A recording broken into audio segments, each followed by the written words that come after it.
మిగులు వ్యాపించిన పరలోక తండ్రి, నీ శ్రేష్టమైన ఘనమైన పవిత్రమైన నామానికి వందనాలు స్తోత్రాలు చెల్లించుకుంటున్నాం. అవును దేవా తండ్రి, మీ ఆత్మలో తృప్తిపరచబడని వాక్యముతో నింపుకునే భాగ్యం ఇచ్చినందుకు వందనాలు స్తోత్రాలు దేవా. ఇంతవరకు దేవా తండ్రి కీర్తన ద్వారా, స్తుతి ఆరాధన ద్వారా, ప్రార్థన ద్వారా యేసయ్యా మా మధ్యన మీరు నివాసము చేసి మమ్మల్ని నడిపించినందుకే వందనాలు దేవా తండ్రి. ఇదిగో ప్రభా, కొద్ది సమయం దేవా తండ్రి ప్రభా, వాక్యాన్ని ధ్యానం చేయుచుండగా పరిశుద్ధాత్మ దేవుడా నాతో మాతో అందరితో మీరు మాట్లాడమని, యేసయ్యా నాకు మాకు ఎట్టి ఆహారం అయితే అవసరమో, దేని చేత మేము దీవించబడగలము, దేని చేత మేము ఆశీర్వదించబడగలము, దేని చేత మా యొక్క జీవితాలు సరిదిద్దుకోగలము ప్రభా, ఆ వాక్యము చేత మమ్మల్ని అందరినీ దర్శించమని, నీ ఆత్మతో నింపమని ప్రభువుని యేసు నామమున పెట్టి వేడుకొచ్చున్న పరమ తండ్రి. మన తండ్రిని దేవుని నుండి, ప్రభువుని యేసుక్రీస్తు నుండి, పరిశుద్ధాత్మ నామములో కృప, కనికరము, సమాధానము, ప్రేమ దేవదేవుడు మనందరి పట్ల సమృద్ధిగా కుమ్మరించును గాక. ఈనాటి వాక్య ధ్యానం నిమిత్తము అపొస్తలులు అయిన పౌలు అపొస్తలుల కార్యం రాసిన పత్రికలో చూద్దామండి. అపొస్తలుల కార్యాలు 8వ అధ్యాయం. మనం కొన్ని వారాల నుంచి ఆదిమ సంఘం ఏ విధమైనటువంటి సంఘ అభివృద్ధి కొరకు చర్యలు తీసుకుంది, వాళ్ళు ఏ విధంగా సంఘం కొరకు పరిచర్య చేశారు, దానిలోని భాగంగా అపొస్తలుల కార్యములు 8వ అధ్యాయము 1 నుండి 24 వచనాలు 4 అంశాలుగా చేసి క్లుప్తంగానే మీకు సందేశాన్ని అందిస్తాను. తీసిన వాళ్ళు చదవండి. మొదటి 4 వచనాలు. ఆ కాలమందు యెరూషలేములోని సంఘమునకు గొప్ప హింస కలిగినందున అపోస్తలులు తప్ప అందరూ యోదయ సమరయ దేశములయందు చెదిరిపోయిరి. భక్తిగల మనుషులు స్తెఫనును సమాధి చేసి అతని గూర్చి బహుగా ప్రలాపించిరి. పౌలైతే ఇంటింటా చొచ్చి పురుషులను స్త్రీలను ఈడ్చుకుని పోయి చెరసాల్లో వేయించి సంఘమును ఏం చేస్తున్నాడంటమ్మా? పాడు చేయుచున్నాడు. This is the first part. ఆ కాలమందు అమ్మా, ఏ కాలం అది? శీతాకాలం, వర్షాకాలం కాదురు తల్లి. ఆ కాలం అంటే సంఘము బహు విస్తరించబడే కాలం. పరిశుద్ధాత్ముని యొక్క సహవాసము, పరిశుద్ధాత్ముని యొక్క నడిపింపు, నింపుదల సంఘం మీద బహు వేగముగా జరుగుచున్నది. అనేక మంది స్వస్థతలు పడుతున్నారు. ఇంటింటా ప్రార్థనలు జరుగుతున్నాయి. మనకి ఎలా మంగళవారం జరుగుతున్నాయో అక్కడ కూడా ఆ కాలంలో ఇంటింటా కూడుకొనుచు రొట్టె విరుచుట యందు, ప్రార్థించుట యందు, సహవాసము యందును వాళ్ళు ఏం చేశారంటమ్మా? ఎడతెగక ఉన్నారు. అంతేకాదు, వాళ్ళు స్వస్థతలు, అద్భుతాలు, మహత్కార్యములు జరుగుతూ ఉన్నాయి. పేతురు గారు ఒక ప్రసంగానికే 3,000 మంది, 5,000 మంది, ఆ తర్వాత లెక్కలేసారు ఎంతమందో వాళ్ళు తెలియసా. అంతగా జనము విస్తరించబడుచున్నప్పుడు ఏం జరిగింది? ఇంకా విస్తరించబడాలి కదా, ఇంకా బాగా ఉండాలి కదా, చెప్పాలి. దేవుని స్తోత్రం చెప్దాం. అలా జరగలేదు. ఆ కాలమందు యెరూషలేములోని సంఘమునకు గొప్ప హింస కలిగినందున, ఏం కలిగిందమ్మా? హింస. చెప్పండి ఒకసారి అంతానే. హింస ఉంటే మనం ఏం చేస్తాం? దేవుని దగ్గరికి, దేవునికి గుడికి దూరం అయిపోతాం, దేవుని సన్నిధానానికి దూరం అయిపోతాం. హింస కలిగింది. ఓ ప్రియమైన దేవుని సంఘమా, నీ యొక్క ప్రార్థనా జీవితంలో, నీ యొక్క ప్రార్థనా కుటుంబంలో, లేకపోతే అద్భుత కార్యాలు పరిశుద్ధాత్మ దేవుడు ఎక్కువగా జరుగుతున్నప్పుడు, కార్యాలు చేస్తున్నప్పుడు హింసలు వస్తాయి, శోధనలు వస్తాయి, కష్టాలు వస్తాయి. అదేంటండి సార్? అలా ఎందుకు వస్తాయి? పరిశుద్ధాత్మ దేవుడు కార్యాలు చేస్తున్నప్పుడు హింసలు రావడం ఏంటి? ఏ హింస వచ్చిందంటే ఆ ముందు అధ్యాయంలో ఉంటుంది. స్టెఫెను గారు పరిశుద్ధాత్మ పూర్ణుడై వాక్యాన్ని విత్తుచున్నప్పుడు వాళ్ళందరికీ భయంకరమైన కోపం వచ్చి ఆ కోపం చేత ఏం చేశారంటే బయటికి తీసుకెళ్ళిపోయి రాళ్లతో కొట్టి చంపేశారు. వెనకాల ఒక హీరో ఉన్నాడు. ఆ హీరో పేరు ఎవరు? హీరో ఎవరండి? సౌలు గారి హీరో. ఆ హీరో వెనకాలండి అంతా నడిపిస్తున్నాడు హీరో గారు. ఆ స్టెఫెను గారి యొక్క ఆ వస్త్రాలు తీసుకొచ్చి ఎవరి పాద దగ్గర పెట్టారు చూడండి ఒకసారి. అతడు 60 అధ్యాయంలో ఉంటుంది కదా. అతడు మోకాళ్ళుని ప్రభువా వారి మీద పాపం మోపమని శబ్ద పలికిని, ఆ మాట పలికిని. పౌలు అతని చావునకు అంటే వెనకాల ఎవరున్నారు చెప్పాలి? ఎవరున్నారు? సౌలు గారు ఉన్నారండి. ఓ సంగమా, ఓ పరిశుద్ధాత్మతో నింపబడుతున్న సంగమా, పరిశుద్ధాత్మ కార్యాలు జరుగుతున్న సంగమా, ఒకసారి ఈ యొక్క పరిశుద్ధాత్మ దేవుడు పనిచేస్తున్నప్పుడు హింసలు కలుగుతూ ఉంటాయి. సంఘంలో హింసలు కలుగుతూ ఉంటాయి, కుటుంబంలో హింసలు కలుగుతూ ఉంటాయి, నీ ఉద్యోగంలో హింసలు కలుగుతూ ఉంటాయి, నీ వ్యాపారంలో హింసలు కలుగుతూ ఉంటాయి, నీ చదువులో హింసలు వస్తూ ఉంటాయి, నీ జీవిత ప్రయాణంలో హింసలు వస్తూ ఉంటాయి. అప్పుడు ఎలాగ ఉండాలి నేర్పే పాఠమే ఈరోజు జరిగే వాక్య ధ్యానం. దేవుని స్తోత్రం చెప్తాం, గట్టిగానే చెప్తాం హల్లెలూయా. హింసలు వచ్చినప్పుడు ఎలాగ ఉండాలి? నిన్ను గని పిలచిన దేవుడు విడాచిపోతాడా? దేవుడిని పిలుచుకున్నాడు, దేవుడిని ఏర్పాటు చేసుకున్నాడు, దేవుడు ఒక ప్రత్యేకమైన ప్రణాళికలో నింపుతూ ఉన్నాడు. సంగమా, ఇటువంటి సమయంలో హింసాలత శోధన కష్టము వచ్చిందంటే దాని వెనకాల ఒక ప్రణాళిక ఉంది. గట్టిగా ఆమెను చేద్దాం గట్టిగానే. ఏంటి సార్ ప్రణాళిక ఏంటి? హింసించబడడం ప్రణాళిక, శోధించబడడం ప్రణాళిక, కష్టం రావడం ప్రణాళిక, నష్టాలు కలగడం ప్రణాళిక. ఎస్ కరెక్టే. వాళ్ళకి ఎప్పుడైతే హింస వచ్చిందో వాళ్ళు ఏమయ్యారంట చూడండి. వాళ్ళు అపోస్తులు తప్ప అందరూ యోదయ సమరయ దేశముల యందు ఎక్కడ చెదిరిపోయారు చెప్పండి ఒకసారి చెప్పాలి. ఎక్కడ చెదిరిపోయారు? యోదయ సమరయ. ఈ యోదయ సమరయకి దేశం చెదిరిపోవడం ఏంటి, వెళ్ళిపోవడం ఏంటి? వెనకాలగా వాగ్దానం ఉంది. అపోస్తుల కార్యం 1 అధ్యాయం 8 వచనం.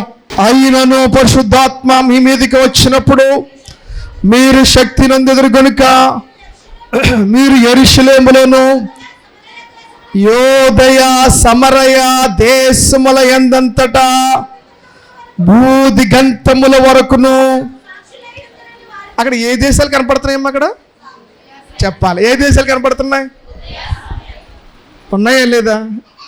నువ్వు ఇంకా యెరూషలేములోనే ఉంటే ఎలాగా?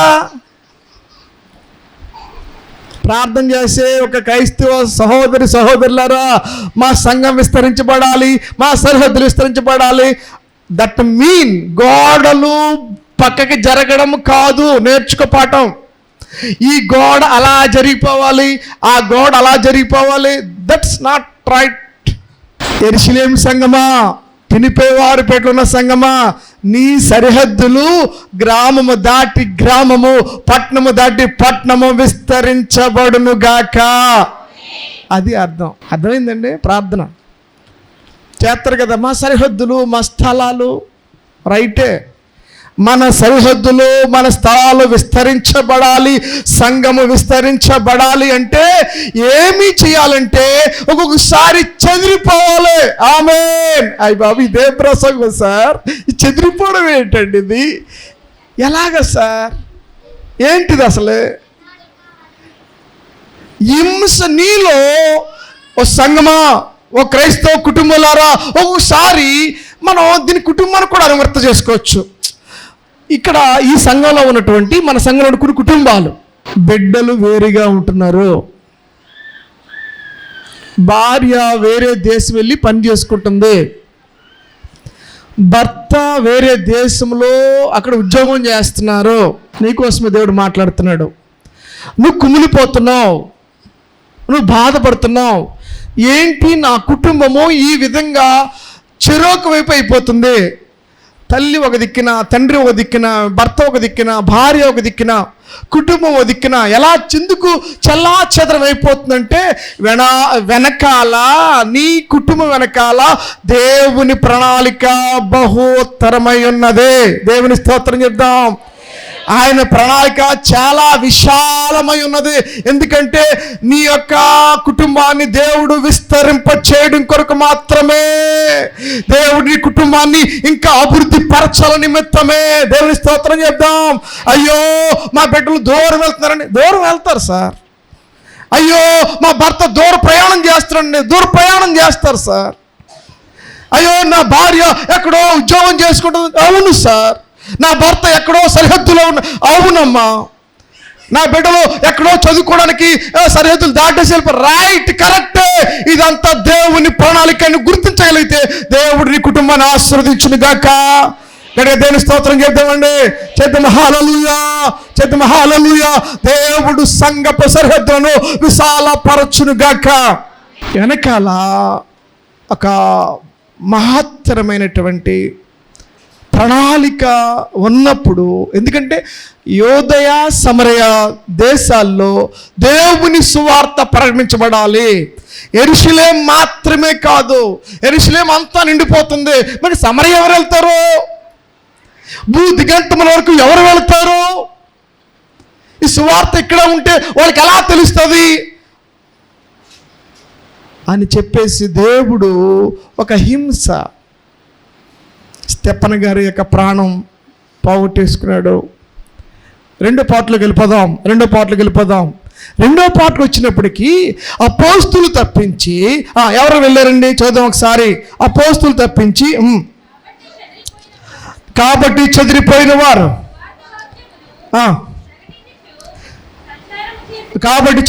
వారు సువార్త వాక్యమును ప్రకటించుచు సంచారము చేసిరి.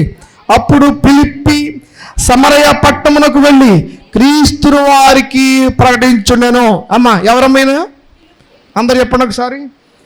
ఏ ఫిలిప్ గారినా? యేసు ప్రభు గారు శిష్యుడైన ఫిలిప్ మాత్రం గుర్తుపెట్టుకోండి. ఈయన సువార్తికుడైన ఫిలిప్పు అనండి ఒకసారి. పరిచారికులు ఎలా ఉండాలి? 6వ అధ్యాయము 3వ వచనం. కాబట్టి సహోదరులారా, ఆత్మతోనూ జ్ఞానముతోనూ నిండుకొని మంచి పేరు పొందిన 7 మనుషులను మీలో ఏర్పరచుకొనుడి. మేము వారి ఈ పనికి నియమింతుము. అయితే కింద ఈ 5వ వచనం, ఈ మాట జనసమూహం అంతటికి ఇష్టమైనందున విశ్వాసముతోనూ పరిశుద్ధాత్మతోనూ, దేవుని స్తోత్రం చేద్దాం గట్టిగానే. పరిచారం చేసే బిడ్డలారా, దేవుడు మీకు ఆత్మతో నింపుదలను గ్రహించును గాక. ఏం కలిగి ఉండాలి మీరు? ఆత్మ కలిగి ఉండాలి. ఇంకేం కలిగి ఉండాలి? జ్ఞానము కలిగి ఉండాలి. అమ్మా ఏం కలిగి ఉండాలి? జ్ఞానం. దేవుడు ఆ జ్ఞానము అనుగ్రహించును గాక. పరిచారకులారా, మీకే దేవుడు వాగ్దానం బోధిస్తుంది. ఈ మధ్యాహ్న సమయంలో ఎవరైతే దేవుని పరిచర్య చేస్తున్నారో, నువ్వు డ్రమ్ కొట్టు, లేకపోతే చైర్ వెయ్యి, లేకపోతే మౌత్ బిగించు, లేకపోతే ఇంకోటి అంత పరిచర్యలోకి వస్తుంది సార్. ఇదంతా పరిచర్యలో భాగమే. ఇది నువ్వు తుడిచినా, లేకపోతే ఎవరికన్నా రమ్మని ఫోన్ చేసినా, లేకపోతే వాక్యాన్ని చెప్పినా కానీ ఇదంతా పరిచర్యలో భాగమే. పరిచర్య చేసే ఒక క్రైస్తవ బిడ్డ, సహోదరుడు, సహోదరి, నీవు ఆత్మతో నింపబడి ఉండాలి, నీవు జ్ఞానముతో నింపబడి ఉండాలి, నీవు మంచి పేరు కలిగి ఉండాలి, నీవు మంచి విశ్వాసమును కలిగి ఉండాలి, నీవు చివరిగా పరిశుద్ధాత్మను కలిగి ఉండుగాక. కానీ దేని స్తోత్రం చెప్పండి ఒకసారి. చెప్పాలి హల్లెలూయా. అటువంటి పరిచారకులు అనేక మంది మన సంఘములో లేపబడుదురుగాక. నిర్ణయం చేసుకో ఒకసారి. పరిచర్య చేయడానికి నీ వంతుగా నీవు సంఘ అభివృద్ధి కార్యక్రమంలో నేర్చుకుంటున్నావు, స్టెప్ బై స్టెప్ నేర్చుకుంటున్నావు. కాబట్టి ఓ దైవ జనాంగమా, అనేక మంది పరిచారకులు లేపబడాలి. నిర్ణయం తీసుకో. నువ్వేం చేయక్కర్లేదు సార్, నీ ఉద్యోగం మానేసి చేయక్కర్లేదు, నీ వ్యాపారం మానేసి చేయక్కర్లేదు, లేకపోతే నీకున్న పనులు మానేసి చేయక్కర్లేదు. ఒక చిన్న పని నువ్వు చేయగలిగితే అదే దేవునికి మిక్కిలి విలువైనదే. దేవుని స్తోత్రం కలుగును గాక. నిర్ణయం చేసుకో. ఎందుకంటే నువ్వు ఎప్పుడైతే దేవుని పరిచర్య చేయడానికి నిర్ణయం చేసుకున్నావో దేవుని ఆత్మతో నింపబడదు గాక. దేవుడు నీకు మంచి జ్ఞానం అనుగ్రహించును గాక.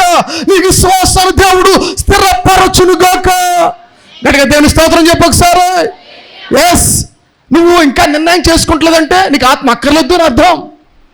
నువ్వు ఇంకా అది జ్ఞానం నిర్ణయం చేసుకుంటలేదంటే నీకు జ్ఞానం అక్కర్లేదు అని అర్థం. నువ్వు ఆత్మ పూర్ణిగా ఉండాలంటే, నువ్వు జ్ఞానము కలిగి ఉండాలంటే పరిశుద్ధాత్మ దేవుడు నీ మీద ఆవరించే పరిచర్య ఆ ధర్మాన్ని చేయడం నేర్చుకుందావు గాక. దేవుని స్తోత్రం చెప్దాం. రైటే, నా భాగం అది కాదు, కానీ సమయం వచ్చింది కాబట్టి, అవసరం కాబట్టి ఎత్తి చూపించాను మీకు. రైట్, ఎంతమందిని ఎన్నుకున్నారండి చెప్పాలి. ఎంతమందిని ఎన్నుకున్నారు? 7 చెప్పాలి. ఎంతమంది అండి? 7. 7లో ఫస్ట్ ప్లేస్ ఎవరిది? స్టెఫన్. సెకండ్ ప్లేస్ ఎవరిది చెప్పాలి. సెకండ్ ప్లేస్ ఎవరిది? స్టెఫన్ ఏమైపోయాడు? సెకండ్ ప్లేస్లో ఏమైపోవాలి? ఫిలిప్ గారు. మాట్లాడరేంటండి, పరిచారకుల పని అలాగే ఉంటుంది. మరి షూట్ చేస్తారు. ఎలాగా? హలో, షూట్ చేస్తారు నిన్ను. జాగ్రత్త. ఎలాగా? మాటల ద్వారా. దేవుని స్తోత్రం. ఎవడొకసారి ఎలా చేస్తారు తెలుసా? షూట్ చేస్తారు నిన్ను. నువ్వు చేసే జీవిత చరిత్రని, నువ్వు మాట్లాడే మాటని, నీ ప్రవర్తనని, నీ అనుసరిని అంతా కూడా ఏం చేస్తారంటే షూట్ చేస్తారు. గంట షూట్ చేసినట్టు చేస్తారు. నువ్వు చేసే పని షూట్ చేస్తారు. నువ్వు మాట్లాడే మాటను షూట్ చేస్తారు. ఇక్కడ ఏం జరిగిందంటే స్టెఫన్ చనిపోయాడండి. ఇప్పుడు నెక్స్ట్ ప్లేస్ ఎవరిది? నెక్స్ట్ ప్లేస్ ఫిలిప్ గారిది. ఇప్పుడు ఫిలిప్ గారు ఏం చేయాలి? బాబు, ఈ పరిచర్యకి చెప్పండి, ఈ పరిచర్యకి, ఈ పరిచారక వృత్తికి ఇక దండం, ఈ సంఘానికి మీకు ఒక దండం. నా పని మేము చేసుకుంటాం. అవును, వదిలేండి పాస్టర్ గారు అనరండి. అనరమ్మా, మమ్మల్ని సుఖంగా బ్రతకనివ్వండి. ఎందుకండి ఈ కష్టాలు మాకు? ఎందుకండి వాళ్ళ చేత వీళ్ళ చేత మాటలు ఎందుకు అనిపించుకోవాలి? నాకేమైనా ఏమొచ్చింది మాకు ఇది? దేవునికి స్తోత్రం కలుగును గాక. ఫిలిప్ గారు ఆయనకి ఎంతమంది బిడ్డలు? అపొస్తలుల కార్యం 21 అధ్యాయం తిండి ఒకసారి. 21 అధ్యాయం 8వ వచనం. మరునాడు మేము బయలుదేరి కైసరికి వచ్చి 7 ఒకడు స్వార్థికుడైన ఫిలిప్పు ఇంట ప్రవేశించి అతని యొద్ద ఉంటిమి. కందికలుగా ఉన్న 4 కుమార్తెలు అతనికి ఉండిరి, వారు ప్రవచించువారు. దేవుని స్తోత్రం చెప్దాం గట్టిగాని. చెప్పాలి హల్లెలూయా. చెప్పాలి హల్లెలూయా. ఏమన్నారమ్మా? ఫిలిప్ గారి కుమార్తెలు ఎంతమంది? ఒక కుమార్తె అనాలి, నాన్న ఎందుకు వచ్చింది ఇది నాకు? మనకెందుకు వచ్చిన పని నాన్న ఇది? స్టెఫన్ గారిని చంపేశారు, నిన్ను చంపేస్తారు, మనల్ని చంపేస్తారు. మాట్లాడకుండా ఏదో పని చేసుకుందాం. ఈ సువార్త వద్దు, ఈ చర్చి వద్దు, ఈ దేవుడు వద్దు, మన పని మనం చేసుకుందాం. ఇదిగో అక్క ఈ పని చేస్తుంది, చెల్లి ఈ పని చేస్తుంది, 3వ అక్క ఈ పని చేస్తుంది, 4వ చిన్న చెల్లి ఈ పని చేస్తుంది. 4 పని చేసుకుందాం. మనం 4 పని చేసుకుని చక్కగా మన కుటుంబాన్ని పోషించుకుందాం. అయ్యో, యెరూషలేము నుంచి వచ్చేసాం కదా, ఇక్కడ ఎవరు మనం చూడరు, ఇక్కడ యూదులు ఎవరు లేరు, దేవుని తెలిసిన వాళ్ళు ఎవరు లేరు, మన పని ఏదో మనం చేసుకుందాం అని అన్నారా? మాట్లాడాలి. అమ్మ అన్నారమ్మా? చెప్పరేంట్రా? అలాగ అనలేదమ్మా. యెహోషువ అంటాడు, నేను నా ఇంటి వారిని. మీరు ఎవరిని సేవిస్తారో సేవించండి, మీరు ఎవరిని సేవిస్తారో సేవించండి, కానీ నేను నా ఇంటి వారందరూ ఎవరిని సేవిస్తాం? యెహోవానే సేవిస్తాం. ఇప్పుడు ఫిలిప్ గారికి వాళ్ళ కుమార్తెలు అంటున్నారు, దేవుని స్తోత్రం కలుగును గాక, అయ్యా ఈ పరిచర్య మనం మానొద్దు. ఆమేన్ చెప్పాలి హల్లెలూయా. ఇందాక కీర్తన ఆ ధ్యానాల్లో వినుంటారు మీరు. మన బిడ్డలు ఎక్కడుండాలి చెప్పాలి. మన బిడ్డలు ఎక్కడున్నారు కదా? మన యవనస్తులు ఎక్కడుండాలి చెప్పాలమ్మా. మన యవనస్తులు ఎక్కడుండాలి? మన చంటి బిడ్డలు ఎక్కడుండాలి? ఏది ఎక్కడా? క్రిస్మస్కి శ్రేష్ఠులకి, మహాసభలకి, ఫంక్షన్లకి జనజమ వచ్చేస్తారండి. అక్కడ వరకైనా వారి భక్తి, అక్కడ వరకైనా ఆదివారం వాళ్ళకి అక్కర్లొద్దా, దేవుని వాక్యము వాళ్ళకి అక్కర్లొద్దా? ఓ ప్రియమని తల్లి తండ్రి, దేవుడు ఈ మధ్యాహ్న సమయంలో నీ బిడ్డల కోసం కీర్తనతో మాట్లాడాడు, మళ్ళీ ఇప్పుడు మాట్లాడుతున్నాడు. నీ కుమార్తెలు నీ కుమారులు పాట పాడేవాళ్ళు ఒకరుగా ఉండొద్దా? నీ కుమారులు నీ కుమార్తెలు పరిచర్య చేసేవాళ్ళు ఒకరుగా ఉండొద్దా? నీ కుమారులు నీ కుమార్తెలు వాక్య పరిచర్య అందించడంలో దేవుని సేవకునికి మరి ఒక్కరుగా ఉండొద్దా? ఎక్కడ మీ కుమారులు, ఎక్కడ దేవుడు ప్రశంసిస్తున్నాడు నిన్ను ఈ మధ్యాహ్న సమయంలో? నీ కుమారులు ఎక్కడున్నారు? నువ్వు వచ్చేసావు, బాగానే ఉంది. నీ కుమారుడు బయట తిరుగుతున్నాడా? నీ కుమారుడు చర్చికి వెళ్తున్నాడా? నీ కుమారుడు మారు మనసు పొందాడా? నీ కుమారుడు బాప్తిస్మం పొందాడా? ప్రశ్న చేసుకోండి సార్. ఎందుకు చెడిపోతున్నారు? ఎందుకు అక్రమమైన మార్గాన్ని వెంటాడుతున్నారు? ఎందుకు కాని మార్గాలు వెతుకుతున్నారు? ఎందుకు చీకటి మార్గాల్లో సంచరిస్తున్నారు? ఎందుకు దేశ దిమ్మర్లే రోడ్లు వెంబడి తిరుగుతూ ఉన్నారు? అయ్యో వాళ్ళకి గతి లేక, ఎందుకు రోడ్లు వెంబడి ఉద్యోగాలు లేక, లేకపోతే పని పాటలు లేక ఎందుకు భ్రష్టులు అయిపోతున్నారు? ఓ సంగమా, ఓ సంఘస్థురాలా, ఓ తల్లి, ఓ తండ్రి, పరిశుద్ధాత్మ దేవుడు ఈ మధ్యాహ్న సమయంలో నిన్ను హెచ్చరిస్తున్నాడు. నీ బిడ్డలు ఎక్కడా? ఫిలిప్పీ కుమార్తెలు ఒకళ్ళు పాట పాడితే ఒకళ్ళు ప్రార్థన చేస్తారు. ఫిలిప్పీ కుమార్తెలు ఒకళ్ళు అనేక మందిని రమ్మని పిలిస్తే ఒకళ్ళు సాక్ష్యం చెప్పారు. గట్టిగా దేవుని స్తోత్రం చేద్దాం. చప్పట్లు కూడా దేవుని స్తోత్రం చేద్దామండి. ఒకసారి చెప్ప హల్లెలూయా, గట్టిగా హల్లెలూయా చెప్పు ఒకసారి. ఓ ప్రియమైన దేవుని జనగమా, ఫిలిప్పీ కుటుంబం వల్ల నీ కుటుంబం ఎదుగుతున్నదా? అడుగుతుంది క్వశ్చన్. నా మాట వింటలేదండి మా బిడ్డ. మొక్కే వంగనది మురానే వంగున, బాలుడు నడవలసిన త్రోవను వానికి నేర్పము, పెద్దవాడైనప్పుడు దాని నుండి తొలగిపోడు. నీ బాల్య దినములో నీ సృష్టికర్త నువ్వు స్మరణ తెచ్చుకొనము. నీ భోజనం బల్ల చుట్టూ నీ పిల్లలు ఒలివ మొక్కల వలె ఉంటారు. ఏది పై యొక్క వాగ్దానాలను ఎక్కడికి వెళ్ళిపోయినాయి? ఓ ప్రియమైన దేవుని జనగమా, మన బిడ్డల కొరకు ప్రార్థనలు చేసి మన బిడ్డలను ఆయన యొక్క సన్నిధానములో పెంచుకుందాము గాక. పెంచబడాలండి. ఆయన సన్నిధానంలో మన బిడ్డలు పెరగాలి. ఆయన సన్నిధానంలో మన బిడ్డలు ఒక పార్ట్ వాళ్ళు నిర్వర్తించాలి. ఆయన సన్నిధానంలో మన బిడ్డల యొక్క పాత్ర ఉండాలి. గట్టిగా దేవుని స్తోత్రం చేద్దామండి. ఫిలిప్పీ కుమార్తెలు ఎవరంటమ్మా? కన్యకలు ప్లస్ వాళ్ళు ఏం చేస్తారంటమ్మా? ఊరికి వచ్చేస్తాయి ప్రవచనాలు. ప్రార్థన జీవితం లేకుండా ప్రవచనం వస్తుందా? దేవునితో సంబంధం లేకుండా, దేవునితో సహవాసం లేకుండా ప్రవచనాలు వస్తాయా? దేవునితో అనుబంధం లేకుండా, దేవ దర్శనం లేకుండా, దేవునితో గడిపే సమయం లేకుండా ప్రవచనాలు వస్తాయా? కాదు కదా. వాళ్ళు ఫిలిప్పీ వారి కుటుంబము ఆ సమరయ గ్రామంలో ఒక మోడల్ ఫ్యామిలీ. దేవునికి స్తోత్రం కలుగును గాక. ఎలాగ సాక్ష్యం సార్? ఎలాగ మనం సాక్షులుగా వాడబడాలి? ఎలాగ సంఘం విస్తరించబడాలంటే నీ ఫ్యామిలీ ఎక్కడైతే ఉందో అక్కడ ఏమి రావాలంటే నీ బిడ్డలతో సహా దేవుని వాక్యము బయటకు రావాలి, దేవుని పాటలు బయటకు రావాలి, దేవుని ప్రార్థన బయటకు రావాలి. దేవుని యొక్క ప్రభావము ఆ గృహంలోంచి ఎప్పుడైతే బయటకు వస్తుందో దాన్ని చూసి ఫిలిప్పీ కుటుంబానికి ఒక్కొక్కరు వస్తున్నారు. ఏంటి పాటలు, ఏంటి ప్రార్థన, ఏం జరుగుతుంది అంటే అందరూ వచ్చిన తర్వాత ఫిలిప్ గారు పని చేస్తారండి. చదువుదాం. ఫిలిప్ గారు ఏం చేస్తారు? ఆ జన సమూహమును విని సూచక క్రియలు చూచినందున అతడు చెప్పిన మాటల యందు ఏక మనసుతో లక్ష్యముంచరే. దేవునికి స్తోత్రం. వచ్చిన నీవు నేను దేవుని మాట మీద లక్ష్యముంచుదుము గాక. ఇక్కడ ఆదివారం వచ్చావు, మంగళవారం వస్తున్నావు, శనివారం వస్తున్నావు, శుక్రవారం వస్తున్నావు, ఒక సమయాన్ని హెచ్చించావు, సమయాన్ని దేవుని దగ్గర పెడుతున్నావు. అయితే నువ్వు దేవుని మాట మీద లక్ష్యముంచుదువు గాక. వాక్యం ఏం చెప్పబడుతుంది ఈ ఆదివార కాలంలో? ఈ ఆదివార దినాన్ని నేను ఏమి నేర్చుకున్నాను? పరిశుద్ధాత్మ దేవుడు దైవజనుల ద్వారా ఏం మాట్లాడుతున్నాడు అన్నది మనం ఒకసారి విమర్శన చేసుకోవాలి. పరిశుద్ధాత్మ దేవుడు ఏం మాట్లాడు, వాక్యం ఏం సెలవిస్తుంది?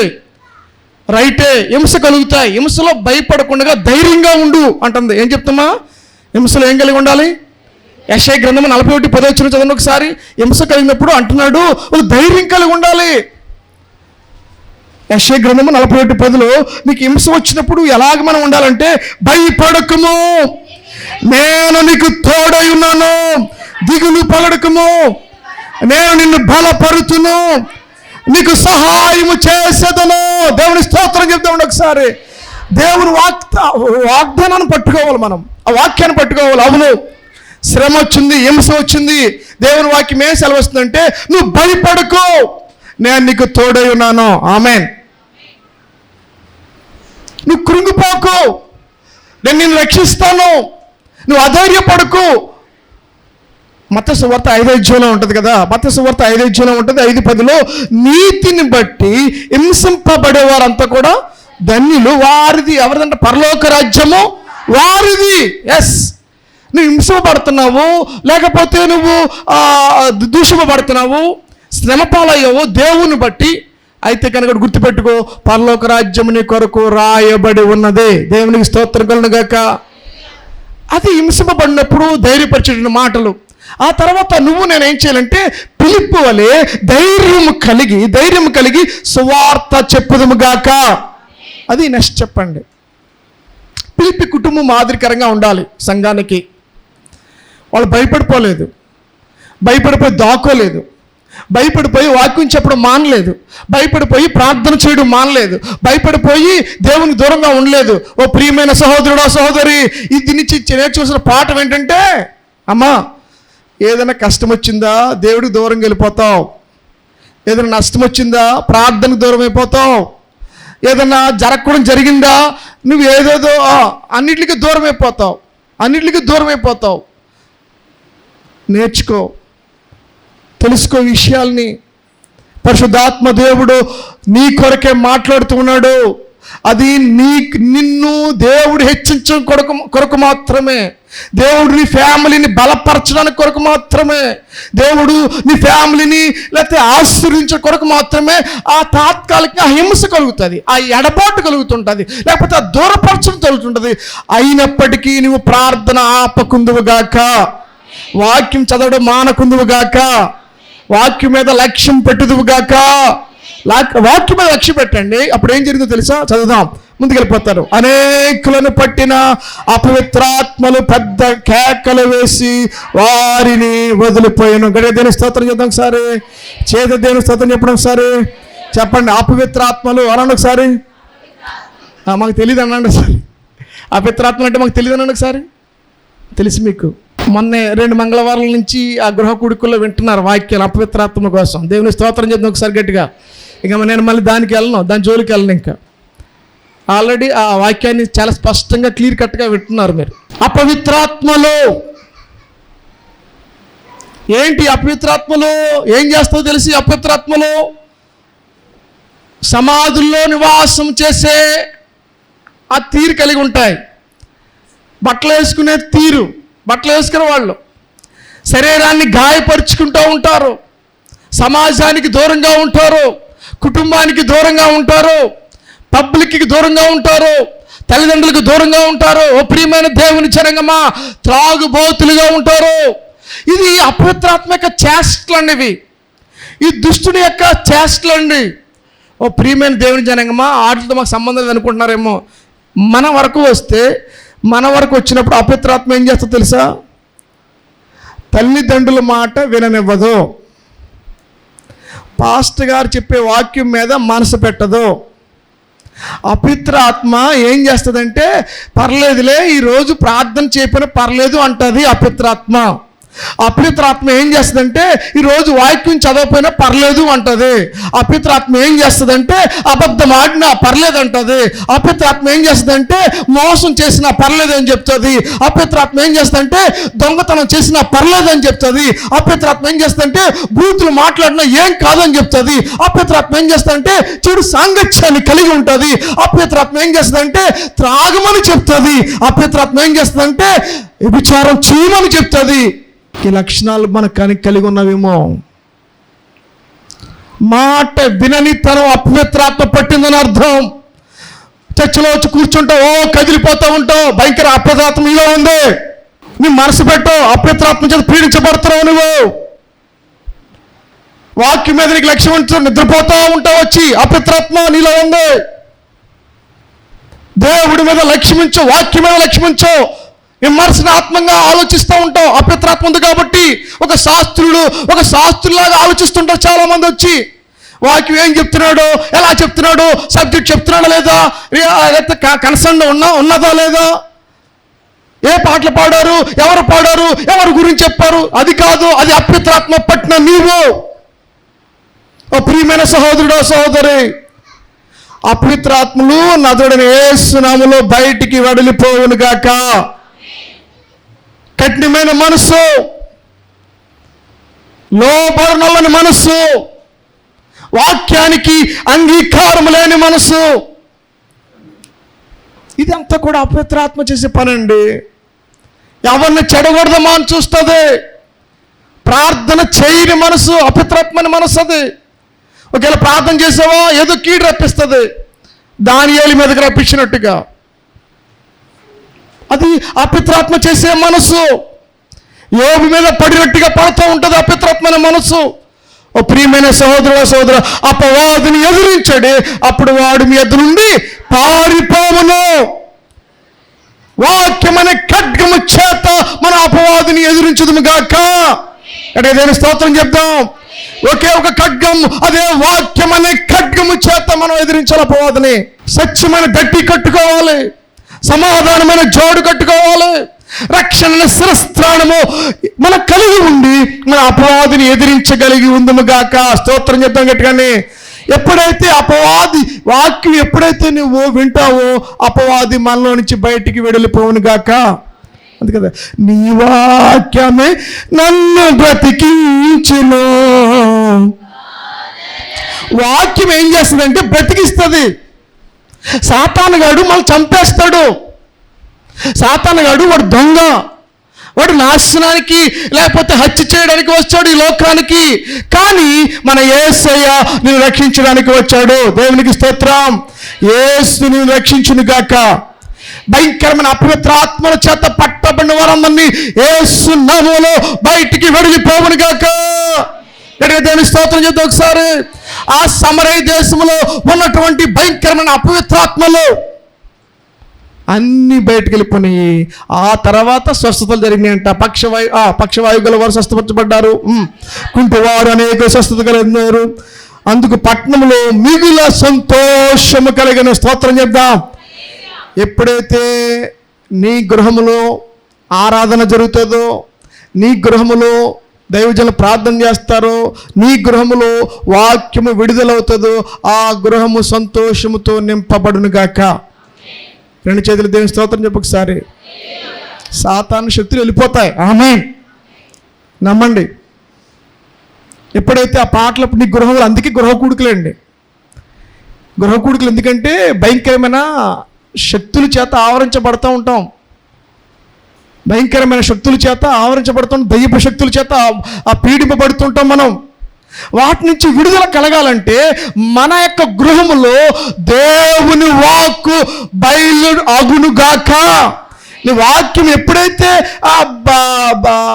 బయలు వెళ్ళిందో అక్కడికి ఏమొస్తుంది? వెలుగు వస్తుంది. చీకటి పారద్రోలబడుతుంది. నీ మనస్సులో, నీ యొక్క హృదయంలో ఉన్నటువంటి చీకటి, నీ గృహంలో ఆవరించినటువంటి అంధకార శక్తులు, సాతాను శక్తులు లయమైపోవునుగాక. ఎప్పుడు వాక్యము నీ గృహంలో బయలు వెళ్ళాలి. స్తుతి నీ గృహంలో బయటకు రావాలి. ప్రార్థన నీ గృహంలో నుంచి బయటకు రావాలి. రైట్, బాగుందండి. అప్పుడైతే ఆ గృహకుడికి జరిగిందో ఆ సమరయ గ్రామం అంతా ఆనందంతో నింపబడిందట. దేవుని స్తోత్రం చెప్దాం. అలాగా మన గృహాలు ఆనందంతో నింపబడును గాక. దుఃఖము పారిపోవును గాక.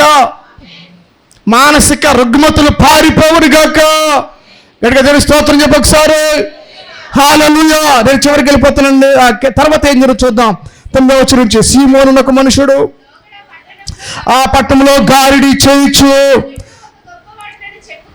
చదవమ్మా, కింద వరకు చదవండి. సమరయ జనులను విభ్రాంతిపరచుచుండెను. కొద్దివాడు మొదలుకొని గొప్పవారి మట్టుకు అందరూ దేవుని మహాశక్తి అనబడిన వాడు ఇతడే అని చెప్పుకొనుచు అతని లక్ష్య పెట్టిరి. అతడు బహుకాలం గారడీలు చేయించు వారిని విభ్రాంతి నందున వారు అతని లక్ష్య పెట్టిరి. అయితే ఫిలిప్పు దేవుని రాజ్యమును గూర్చి యేసుక్రీస్తు నామమును గూర్చి సువార్త ప్రకటించుచుండగా వారు అతనిని నమ్మి పురుషులను స్త్రీలను బాప్తిసము పొందిరి. అప్పుడు సీమోను కూడా నమ్మి బాప్తిసము పొంది ఫిలిప్పును ఎడబాయకుండి సూచక క్రియలను గొప్ప అద్భుతములను జరుగుట చూచి విభ్రాంతి నొందెను. గడిదిన స్తోత్రం చెప్దాం. ఎవరు కనపడ్డారండి ఇక్కడ మనకి? సీమోన్ గారు. చెప్పండి ఒకసారి, ఎవరు ఈయన?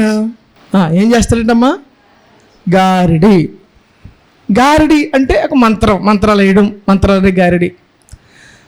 ఈరోజు సమాజం కూడా ఎటువైపు లక్ష్య పెడుతుంది, ఎటువైపు మొగ్గు చూపుతుందంటే ఎవరైతే గారిడీలు చేస్తారో వాళ్ళ వైపు మొగ్గిపోతుంది సమాజం.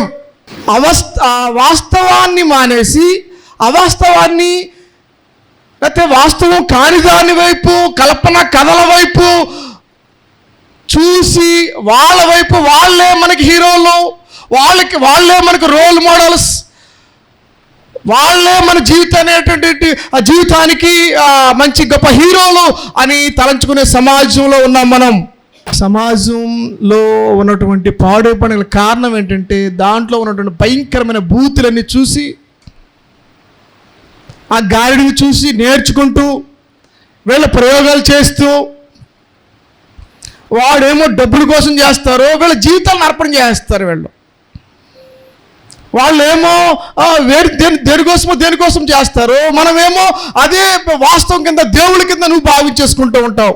అబద్ధాన్ని నమ్మే సమాజం, సత్యాన్ని నమ్మే సమాజం కాదు. గారిడీల వైపు తిరిగే సమాజమా? ఈ మధ్యాహ్న సమయంలో దేవుడు నిన్ను నన్ను హెచ్చరిస్తున్నాడు. ఈ గారిడీలు చేసే సీమోను గారే దేవుడు మహాశక్తిని నమ్మి బాప్తిసం పొందేశాడు. దేవుని స్తోత్రం చేద్దాం. ఎందుకంటే అవి వాస్తవము కాదు, అవి దేవుని శక్తి ఎదుట అవి నిలబడని నేలవు, దేవుని ఎదుట అవన్నీ కూడా పనికి మాలివే అని చెప్పేసి ఆ గారిడీలు చేసే సీమోను గారే మారిపోయారంటే ఇంకా నువ్వు ఎవరిని నమ్ముకుంటున్నావు? నువ్వు ఎవరిని చూస్తున్నావు? నీ హీరో ఎవరు? మన హీరో జీసస్. చెప్పండి ఒకసారి అమ్మ, ఎవరమ్మ మన హీరో? ఎవరు? మన హీరో జీసస్ మాత్రమే. Hour God is Jesus. మన దేవుడు యేసు ప్రభు మాత్రమే. Our saviour only Jesus. Our leader only Jesus. మనం నడిపించేవాడు ఆయన, దేవుడు ఒక్కడు మాత్రమే. ప్రియమైన దేవుని జనాంగమా, గారిడీలకి అంటే అనుకోవచ్చు సార్, మంత్రాలు లేకపోతే గారిడీలు ఒక మాట. ఇప్పుడు ఐగుప్తు దేశంలో మోషే ఆహారంలో ఉన్నారు. మోషే కర్ణ పడేశాడు. ఏమైంది చెప్పాలి, ఏమైంది? ఇప్పుడు ఫరో గారికి ఐడియా వచ్చింది. రైట్, బాగుంది.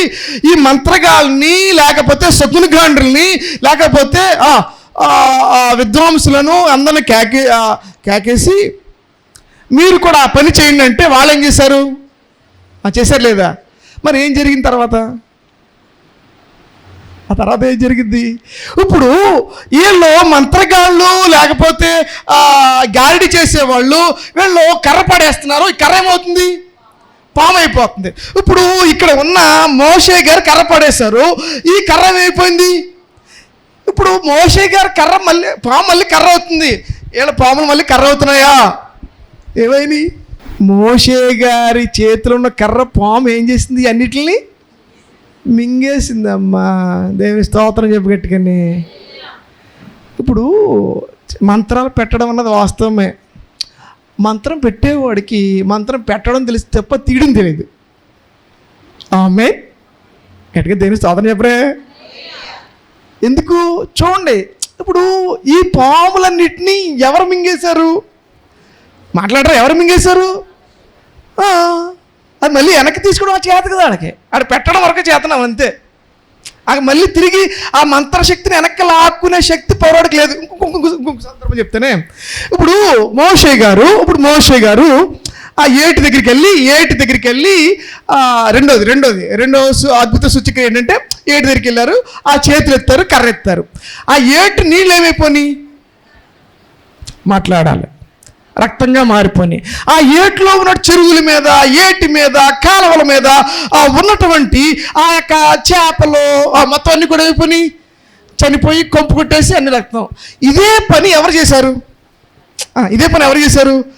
మంత్రగాళ్ళు కూడా చేశారు, శకునగాండ్రు కూడా చేశారు, జ్యోతిష్క శాస్త్రజ్ఞులు కూడా చేశారండి. వాళ్ళు కూడా చేశారు. కప్పలు కూడా మోషే గారు చేశారు. మోషే గారు అంటే ఎక్కడైతే ఆ ఏటి మీద, కాలువల మీద, అలాగే చెరువుల మీద ఎక్కడైతే ఆ కర్ర చాపి కొట్టారో కప్పలన్నీ బయటకు వచ్చేసినాయి. శకునగాండ్రు కూడా చేశారు సార్, మంత్రగాళ్ళు కూడా చేశారు సార్. కానీ తిరిగి దాన్ని పోగొట్టడానికి వారి వల్ల కాలేదు. అది ఎవరి వల్ల అయింది? దేవుడి వల్ల మాత్రమే. ఇక్కడ దేవుని స్తోత్రం చేద్దాం, చెప్పాలి హల్లెలూయా. ఓ మంత్ర శక్తులు దేవుని ఎదుట లయమైపోతాయి. స్తోత్రం చెప్పగట్టుగాని అనుకుంటున్నాం మంత్రశక్తులు పనిచేస్తే పని చేయొచ్చు. దేవుని ముందు ఏమి కూడా పని చేయనేరు. నీ మంత్రశక్తులు కానీ, నీ జ్యోతిష్క శాస్త్రాలు కానీ, నీ గారిడి విద్యలు కానీ దేవుని శక్తి ముందు అవి పని చేయజాలవు. దేవుని స్తోత్రం చేద్దాం గట్టుగాని. ఎందుకంటే ఈ గారిడి చేసే సీమోను కూడా ఏం చేశారంటే అలాగే అందరూ అనుకున్నారు, అయ్యో దేవుని శక్తి అన్నారు. ఏమన్నారమ్మా దాన్ని? అయ్యో ఇదే దేవుడి శక్తి అని పెద్ద చేసిన వాళ్ళంతా కూడా బాబు ఇది కాదు, నేను చేసేది తప్పు, నేనంతా మాయ మంత్రాలు చేశాను, నిజమైన దేవుడు యేసు ప్రభువే అని చెప్పి సీమోను గారు కూడా మారిపోయారు. దేవుని స్తోత్రం చెప్దాం. చివరిగా ముగించేస్తానండి, చివరి ఒక కార్యక్రమాన్ని చెప్పి నేను ముగించేస్తాను. ఈ మార్చబడినటువంటి సీమోను గారు, ఓ ప్రియమైన దేవుని జనాంగమా, ఈ మధ్యాహ్న సమయంలో ఏం జరిగిందంటే ఈ సమరయ పట్టణం అంతా కూడా, సమరయులంతా కూడా బాగా మారిపోయారు, మారు మనసు పొందారు, అద్భుత కార్యాలు చేస్తున్నారు, సూచక్రియలు జరుగుతున్నాయి. ఈ వార్త ఎవరికి అందిందంటే పేతురు గారికి, యోహాను గారికి అందేసిందండి. వార్త యెరూషలేములో అందేసింది. అబ్బా సమరయులంతా మారిపోయారంట. సమరయ దేశం అంతా కూడా ఫిలిప్పు గారు, ఎవరి ఫిలిప్పు గారు? పరిచారకుడైన ఫిలిప్పు, సువార్తికుడైన ఫిలిప్పు, యేసుప్రభు గారి శిష్యుడు మాత్రం కాదు. ఆ ఫిలిప్పు గారు అక్కడ సేవ చేస్తూ ఉంటే, ఆ సమరయ దేశంలో సేవ చేస్తే వాళ్ళంతా మారిపోయారంట, బాప్తిసాలు పొందారు, అద్భుత కార్యాలు జరుగుతున్నాయి అని చెప్పారు. దేవుని స్తోత్రం చెప్దాం. ఇప్పుడు పేతురు యోహానులు వచ్చి వాళ్ళ యొక్క భక్తిని సంపూర్ణం చేశారు. దేవుని స్తోత్రం చెప్దాం ఒకసారి. ఒక సంపూర్ణమైన భక్తి నీలో ఉంటే కనుక నీవు నేను ఒకటి కలిగి ఉండాలి చివరిగా. అదే ఏంటంటే పేతురు యోహాను గారు వచ్చి ఏం చేశారంటే, పేతురు యోహాను గారు వచ్చి ఏం చేశారంట? ఒక్కొక్కరి మీద ఏం చేశారు? చేతులుంచి ప్రార్థన చేస్తే ఏమొచ్చింది? సంగమా, ఓ సంఘస్థులారా, ఇక్కడ ఉన్న నీవు నేను ప్రతి ఒక్కరిని పరిశుద్ధాత్మ దేవుడు హెచ్చరిస్తున్నాడు. బాప్తిస్మం తీసుకుంటే సరిపోదు. ఇప్పుడు యోహాను గారు యేసు ప్రభు గారు వచ్చినప్పుడు అన్నాడు, ఇదిగో నా వెనక వచ్చుచున్న వాళ్ళు నాకంటే గొప్పవాళ్ళు, నేను వాని చెప్పును కూడా ముట్టుకోవడానికి అర్హుడును కాను, నేను నీటిలో బాప్తిస్మం ఇచ్చాను, కానీ ఈయన మీకు దేంట్లో ఇస్తారు? పరిశుద్ధాత్మలోను అగ్నిలోను బాప్తిస్మం ఇస్తారు. దేవుని స్తోత్రం చెప్పు ఒకసారి. అడుగుతున్నాను ఒక్కసును, నువ్వు పరిశుద్ధాత్మను పొందావా? మనకి ఉన్నటువంటి అది ఏంటంటే ఎప్పటి నుంచో వచ్చేటటువంటి అలవాటు, కానీ ఏమిటంటే డ్రమ్ములు కొడితే వచ్చేది, మ్యూజిక్లు కొడితే వచ్చేది, చప్పలు గట్టి కొడితే వచ్చేది, పాట స్పీడ్గా పాడితే వచ్చేది మాత్రము కాదు. అర్థం చేసుకోండి, పరిశుద్ధాత్మ దేవుడిని అర్థం చేసుకోండి. మనిషి కుమారుని మనం విమర్శించినా మనకి పాపక్షమాపణ ఉంటుంది, కానీ పరిశుద్ధాత్మ దేవుని విమర్శిస్తే నీకు పాపక్షమాపణ లేదు. Note this point. నువ్వు మనిషి కుమారుని చేయొచ్చండి, నువ్వు దేవుని విమర్శన చేయొచ్చు, కానీ పరిశుద్ధాత్మ దేవుణ్ణి విమర్శన చేస్తే కనుక నీ పాపక్షమాపణ ఉండదు. నేను విమర్శన చేయట్లేదు, అర్థమయ్యేలాగా చెబుతున్నాను మీకు. పరిశుద్ధాత్మ అంటే డ్రమ్ములు కొడితే వచ్చేది కాదు, ఊగిపోయేది కాదు. పరిశుద్ధాత్మ మీ మీదకి వచ్చినప్పుడు మీరు శక్తి నందుతారు. స్తోత్రం చెప్పగట్టుగానే. నంబర్ 1, అది చాలా జాగ్రత్తగా వినండి. పరిశుద్ధాత్మ నువ్వు కలిగి ఉంటే నీకు శక్తి వస్తుంది. మీరు అనుకుంటున్నారు ఒకటి ఊగిపోవడం చప్పట్లు కొట్టడం కాదు సార్. నీవు ఏమవుతుందంటే నీ యొక్క హృదయము మార్చబడి నూతన పరచబడుతుంది. దేవుని స్తోత్రం చెప్పగట్టుగాని శక్తి పొందుతావు నువ్వు. నీలో ఉన్నటువంటి ఎప్పుడైతే పరిశుద్ధాత్మను పొందుకున్న వాళ్ళు ఏం చేస్తారంటే సువార్త ప్రకటన చేస్తారు. దేవుని స్తోత్రం చెప్పగట్టుగాని అదండి పరిశుద్ధాత్మ అంటే. అది సార్ పరిశుద్ధాత్మ అంటే. పరిశుద్ధాత్మ ఎవరైతే పొందుకుంటున్నారో వాళ్ళు దేవుని కోసం, దేవుడు చేసిన అద్భుత కార్యాల కోసం పక్క వాళ్ళకి చెప్తారు, సువార్త చెప్తారు. పరిశుద్ధాత్మ అంటే పరిశుద్ధాత్మ కలిగిన వాళ్ళు సంఘములో నిలబడి సాక్ష్యం చెప్తారు. పరిశుద్ధాత్మ కలగడం అంటే ఏంటంటే వాక్యం విన్న తర్వాత పశ్చాత్తాపం కలిగి వాళ్ళు పాపాలని ఒప్పుకుంటారు. పరిశుద్ధాత్మ కలిగి ఉండడం అంటే వారి యొక్క మాట తీరు మారుతుంది, వారి ప్రవర్తన మారుతుంది, వారి చూపులు మారుతాయి, వారి నడవడిక మారుతుంది. చివరిగా పరిశుద్ధాత్మ అంటే వారు హృదయాన్ని శుద్ధి చేసుకునేవారు. స్తోత్రం చెప్తాం గట్టిగాని, స్తోత్రం చెప్తాం గట్టిగాని. ఈ సీమోను గారు మారు మనసు పొందాడు, బాప్తిసం పొందాడు, కానీ ఏం పొందలేకపోతున్నాడు? ఎందుకు? తన యొక్క హృదయం మార్చబడలేదు. హృదయంలో ఉన్నటువంటి అంటున్నాడు పేతురు యోహాను. ఎందుకంటే అతను ఏమంటున్నాడంటే అతను డబ్బు తెచ్చి పేతురు యోహాను దగ్గర పెట్టి దేవుని వరాన్ని కొనుక్కోవాలని చూస్తున్నాడు. అమ్మా, డబ్బు పెట్టి కొనుక్కుంటావా దేవుని వరాన్ని? పరిశుద్ధాత్మ డబ్బు పెట్టి కొనుక్కుంటే వచ్చేది కాదు. దేవుని స్తోత్రం చెప్పండి గట్టిగానే. నువ్వు డబ్బు పెడితే కొనుక్కుంటే వచ్చేది కాదు. పరిశుద్ధాత్మ దేవుడు అదొక వరం. ఆ వరాన్ని నువ్వు నేను దేవుడికి అది ఇచ్చి ఇది ఇచ్చి అది చేసి ఇది చేసి అలాగా పరిశుద్ధాత్మ పొందుకోలేవు. ఎందుకంటే నువ్వు పరిశుద్ధాత్మ పొందుకోవాలంటే నువ్వు ఇచ్చే ధనం బట్టి కానీ, నువ్వు ఇచ్చే కానుకలు బట్టి కానీ, నువ్వు చేసేటువంటి క్రియలు బట్టి రాదు. మరి ఎలాగా? హృదయ శుద్ధి ఉండాలి. అమ్మ, ఏముండాలి చెప్పండి ఒకసారి. చివరి మాట చదివేసి ముగించేస్తాను. నీ హృదయము దేవుని ఎదుట సరైనది కాదు గనుక ఈ కార్యమందు నీకు పాలు పంపులు లేవు. ఏ కార్యము? పరిశుద్ధాత్మ పొందుకోలేకుండా ఉన్న ఒక క్రైస్తవ సహోదరులారా, మన హృదయాలు ఇంకా దేవుని సన్నిధానంలో సరిగ్గా లేవేమో. నీ హృదయము దేవుని ఎదుట సరిగ్గా లేదేమో. నీ హృదయము శుద్ధిపరచబడునుగాక.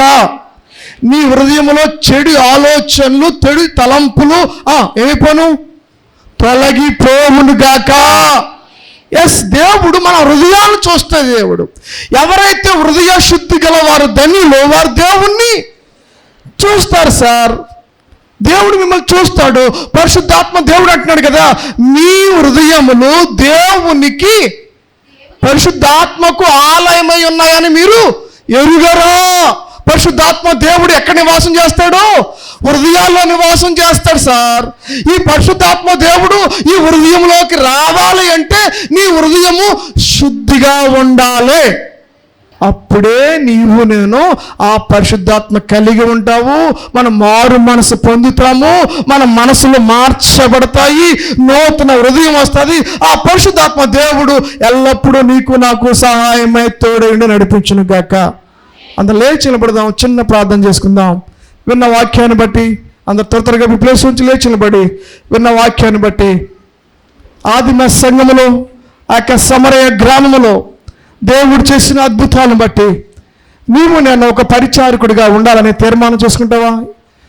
ఈ ఉదయకాల సమయంలో దేవుడు అడుగుతున్నాడు, ప్రభువా నేను కూడా ఒక పరిచారకుడిగా ఉండాలి నాయన. తీర్మానం చేసుకో. విన్న వాక్యాన్ని బట్టి ప్రతి ఒక్కరు విన్న వాక్యాన్ని బట్టి, ప్రభువా నేను నీ సన్నిధానంలో తీర్మానం చేసుకుంటున్నాను, నేను పరిచారకుడిగా ఉండాలి. ఆల్రెడీ నువ్వు పరిచారకుడు అయితే ప్రభువా నన్ను ఆత్మతో నింపు, నన్ను జ్ఞానముతో నింపు, నన్ను పరిశుద్ధాత్మతో నింపు, నన్ను విశ్వాసంతో ఎదగనియ్యి. ప్రార్థన చేయండి ప్రతి ఒక్కరు చేతులెత్తి చిన్న ప్రార్థన చేసుకో. ప్రభువా నేను నా గృహములో నీ యొక్క పరిచర్యకి నేను చోటిస్తాను. నా గృహ కూడికల్లో పరిశుద్ధాత్మ దేవుడికి నేను చోటిస్తాను. నా గృహంలో ఉన్నటువంటి శాతాను శక్తులు బయటికి వెళ్ళిపోవాలి. ఎస్, మన గృహాల్లో ఉన్నటువంటి అపవిత్రాత్మలు బయటికి వెళ్ళిపోవాలి. ప్రార్థన చేయి. నీ గృహంలో ఏ అపవిత్రాత్మత ఉన్నదో, నీ గృహంలో, నీ హృదయంలో, నీ యొక్క కుటుంబంలో ఏ అపవిత్రాత్మత ఉందో నాతో యేసు నామములో బయటికి వెళ్ళిపోవాలి. ప్రార్థన చేసుకో. దేవుడు మాట సెలవీయగానే, దేవుడు వాక్కు కలగానే, వాక్యము బయలు అవుట తోడనే వెలుగు కలిగింది. ఆ వాక్యాన్ని అంగీకరిస్తావా? వాక్యం మీద లక్ష్య పెడతావా? దేవుడు నీ యొక్క హృదయములో, నీ యొక్క గృహములో, నీ కుటుంబంలో పరిశుద్ధాత్మ దేవుడు కార్యము చేయడం గాక. స్తోత్రం చెప్పు. హల్లెలూయా. చివరిగా పరిశుద్ధాత్మని కలిగి, అవును ప్రభు అనే పరిశుద్ధాత్మని కలిగి లేని నాయన నా హృదయాన్ని శుద్ధి చేయండి అయ్యా.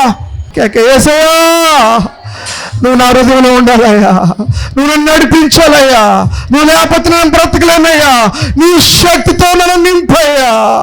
అయ్యో దురాత్మల చేత పట్టి పీడింపబడుతున్న నన్ను నీ వాక్యము చేత, నీ శక్తి చేత, నీ ఆత్మ చేత, ఓ నీ ప్రభావము చేత, నీ మహిమ చేత నన్ను వాడుకోవయ్యా.